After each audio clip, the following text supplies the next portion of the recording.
So here we are with Heather Hooker, one of my all-time favorites. One of my all-time favorites. What an honor. There have been so many. What's that? I said, what an honor. There have been so many students over the years. Thousands. In the elite group. You're right up near the top there because you were, I have to say that not only as a student, that wasn't the most important, but you were a great student, but also as a person, you were one of the best I ever had. Okay, you're leaving, you've left, you're out of Palm Beach. Take us from there on. Where'd you go next? All right, well, yeah, I was at Palm Beach Day from kindergarten through 8th grade.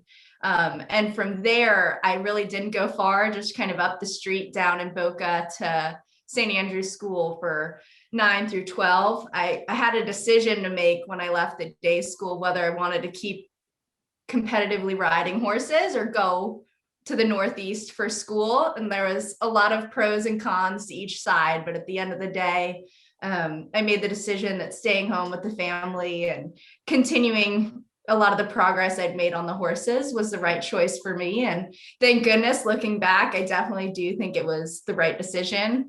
So yeah, I was at St. Andrews 9 through 12. And from there, I decided to go on to Mr. Jefferson's University, the University of Virginia up in Charlottesville. I had plenty of other Palm Beach Day family there when I got there and that came behind me. And I don't have enough good things to say about the University of Virginia. In terms of my educational career, I guess at that point, between my second and third year of college, I did a summer abroad program at the London School of Economics. I did a little bit of class. I did a lot of exploring London. I met my husband while I was there. And at UVA, I did a double major in media studies and in commerce, which is just another word for business. I really enjoyed kind of both of those aspects. Media studies, I mean, everything in your life today is mediated or through some kind of medium like we're experiencing right now. So that was very interesting to learn about context, history, sociology, psychology of different media. And then commerce, business is just kind of what it sounds like: finance, strategy, systems, marketing, all kinds of exciting things like that. So I graduated from University of Virginia in 2016. While I was there, I was also captain of the Virginia Polo Club team. Couple Palm Beach Day alum actually were involved in that too. CD Shear is on the board, still very actively involved. From there, when I graduated, I decided to move to Atlanta because I hate cold weather. And I took a job in management consulting at a big management consulting firm. And that doesn't make a lot of sense to people, but if you really bubble it down, we helped companies answer questions like, where should we expand to next? We need help integrating with a company we bought. We need help implementing a new software product, all different kinds of more high-level strategic questions, and then operational problems they just needed help with. I was there for just over 2 years, and then from then moved on to a local role because I got sick of traveling at Experian Health in their corporate strategy department. So again, I'm helping with a lot of high-level strategic questions, answering questions like, which kind of healthcare market should we expand to? Which products should we focus on? Kind of answering questions around strategic trade-offs. What should we invest in and what should we not focus on, which can be just as important of a question. So that kind of brings us up to where we are today. I got married a month and a half ago in Palm Beach at a fellow Palm Beach Day alum's family's house. And another Palm Beach Day alum actually rode her bicycle by while I was getting married and shot her a wave.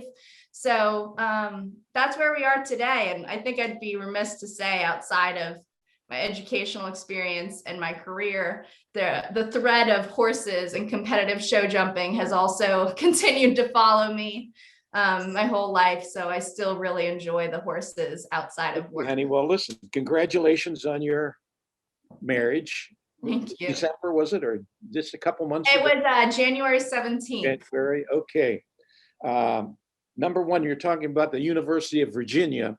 I remember now, way before you were born, when I was at the University of Maryland, and I was on the basketball team. And I remember one summer I played summer basketball in the Catskills, and I became very good friends with a young man from the University of Virginia, who was an All-American, by the way, Buzzy Wilkinson. His name is there. He's okay. We became good friends. So the following year, then, when we went to play Virginia, I met up with him, and after the thing was, let's go. He's going to take me to the fraternity anyway. Now, when I was at Maryland, it was like Animal House. Do you remember the movie Animal House, honey? Yeah. That's what Maryland was like. Okay. And then Virginia, I remember we went to this fraternity thing, and all the girls were dressed in high heels. And it looked like a Hollywood. Well, listen, just because we dress nice, we still knew how to have fun. We still do now. Oh, I'm sure. Okay, dear. By the way, you're living now where, in Atlanta? In Atlanta still, yes. And you're fully immersed in the horse culture. Fully immersed. My husband and I actually just I got have back. two names. I'm wondering if do you know a Mrs. Van der Veen? Have you? Yes, Kristen Vanderveen. You know her? Okay. Yes. Because the name came up. Her husband Joshua is my financial advisor at the bank. Real nice guy. I never met his wife, but he's really something. Yep. One of my former students here, Alexa Agnelli. Yes. That name? Yep. And I understand, great kid. What a great, all I can say is I put her up the class with you. Okay? Good. And from what And I know I've talked about with the Gotchman girls about having your class too. And what I can understand from what I hear about the people in the culture, she may have a shot at, and I always used to tell people when you were in my thing, and I said, she's going to make the Olympics. She's going to make the Olympics. But anyway, okay, so here we are, dear. Now, first, get us into your writing thing. What are you doing now? How are you immersed in that?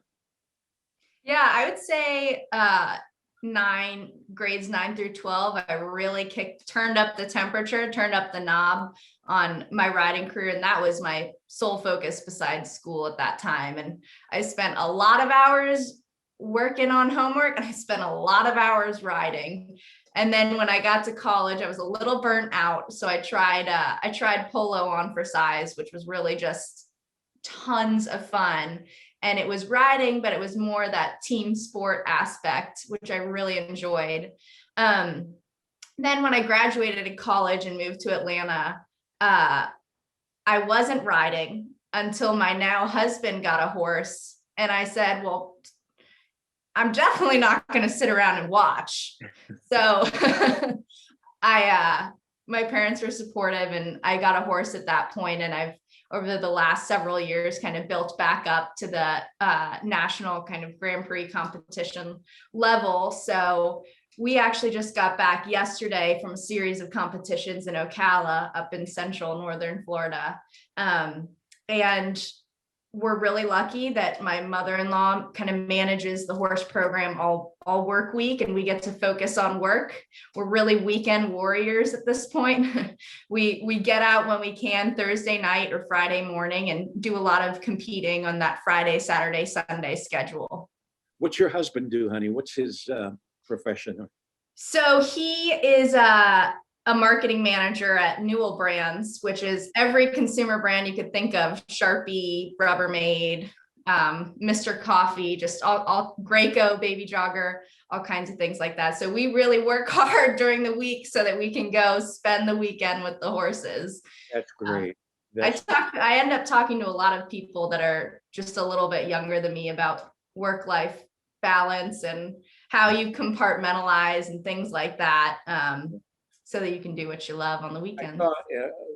This is a couple months ago in the paper, on the sports page, and I used to always glance whenever they would have anything to do with equestrian. I'd always read it because I know a lot of the kids were involved.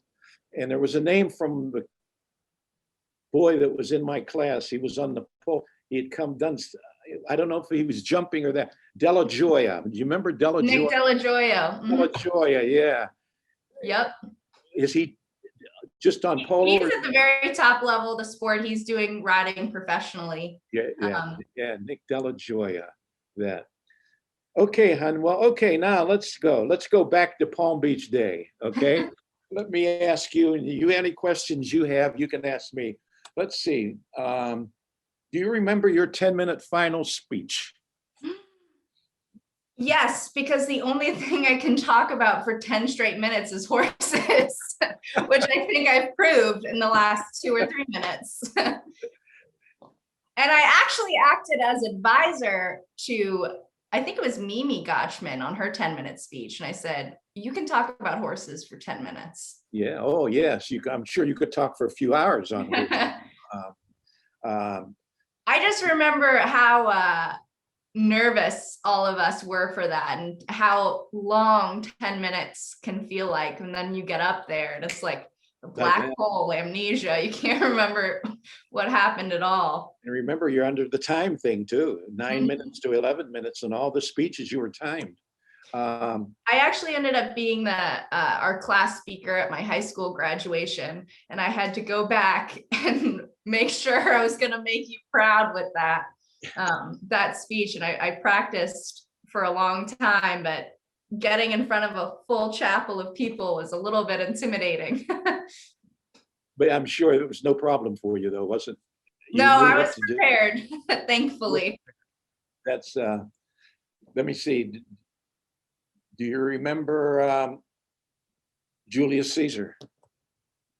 When we did Julius Caesar and you had to memorize. Romans countrymen, lend me your ears, for I come to bury Caesar, not to praise him. That's all I got. I should have looked it up, but I think that was a couple lines. Yeah, you did those. And then Cyrano de Bergerac. The big nose. Yes, we all remember the nose. 5 lines there. All right. Let's see. How about your educational autobiography? It was minimum was 5,000 words. I think you were well over that. Probably.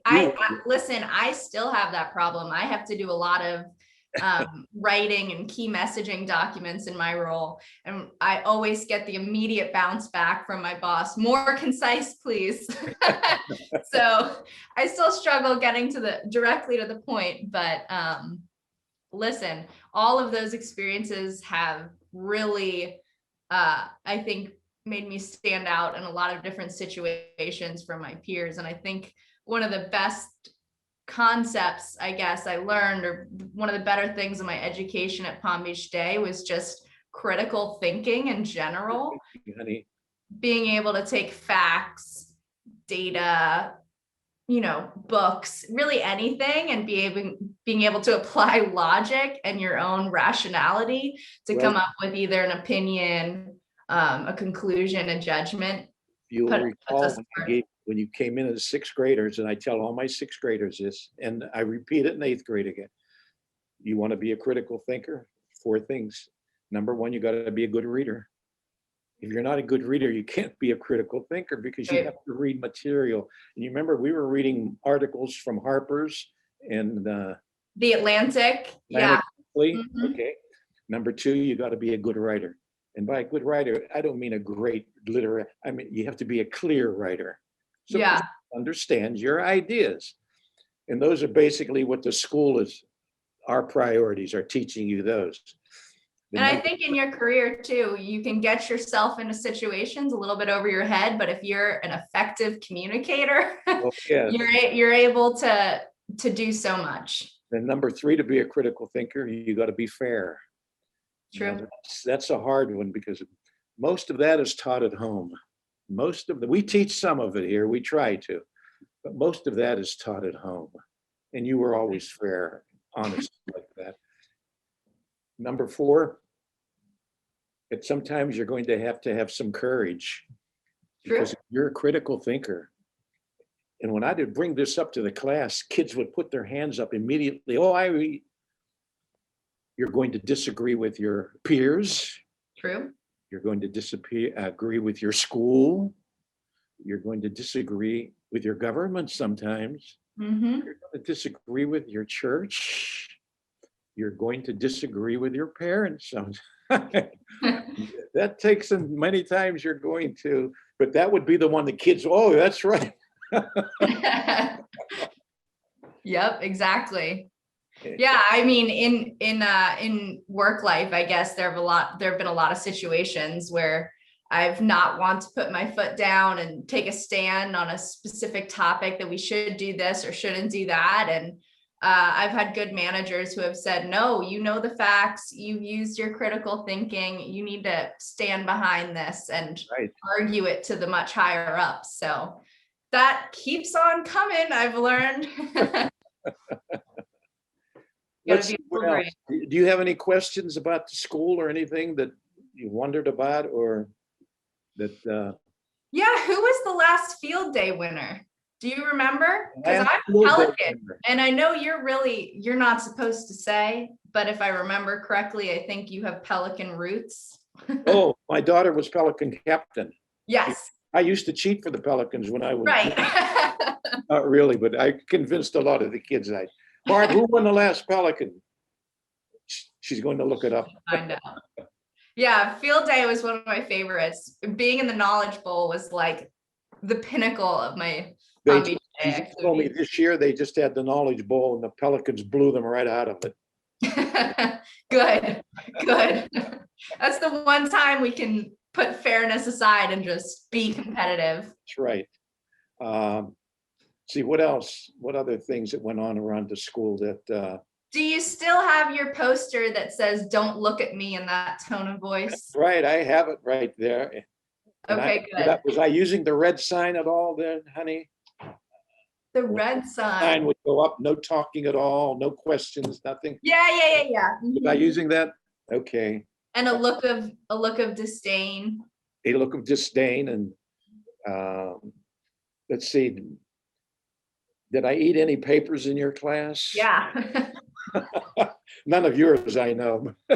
No. I always, the most stressful in your class was when you would give us, Flamingos won last time. But they won, but the Pelicans won the Knowledge Bowl, right? Okay. Yeah. Go on, hon. What were you saying? The most intimidating days in your class were always when we had kind of oral exams on who and whom. Oh, the pronouns. The pronouns. And the parts of the speech. I bet you could still tell me if you think about it, the 4 principal parts of the verb lie. Today I lie on the beach. Yesterday I laid. Lay. Yes. Often I have. Can I cheat on this? Often I have. Late. Is it laid again? No, Lane. Lane. Okay. Now I am lying. Yes. Mm-hmm. That's the most difficult people I know people who have graduated from Harvard and Yale and Princeton, and they still get that because you got to drill. It has to be drilled, and you have to do oral and do all that. I still hiccup over emails when somebody misuses a me or an I or a who or a whom. Oh, the pronouns, yes. Those are the most misused because we use pronouns more than any other parts of speech. So whether it's misplaced modifiers too. Modifiers, yes. Yep. Lots of great memories, not just in your class, but in lots of classes. Mrs. Close, Mrs. Mendoza, Mr. Gramantine. Tons. Mrs. Close is retiring this year. Well, that's sad, but also exciting. We're going to miss her. We're going to miss her.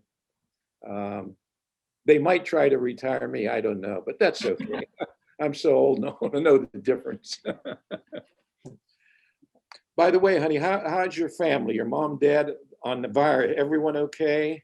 Everyone's great. It's a crazy time to be alive, but it's been wonderful having the horses as kind of an outlet to go do something else and get away from the house and the home office for my entire family.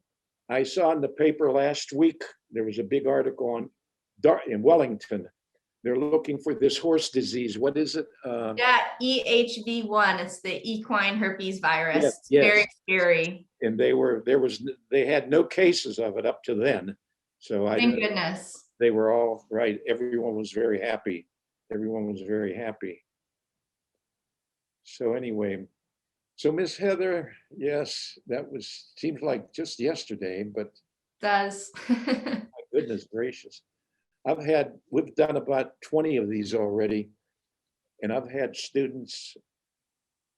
about 4 or 5 of them who've retired already.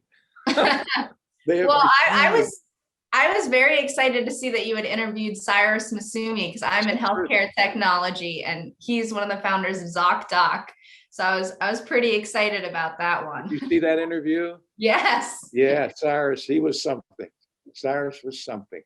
Yeah, it's been interesting through like my day school days and being in St. Andrews and then in school, like the people that you make connections with that come out and do just wonderful, inspiring things.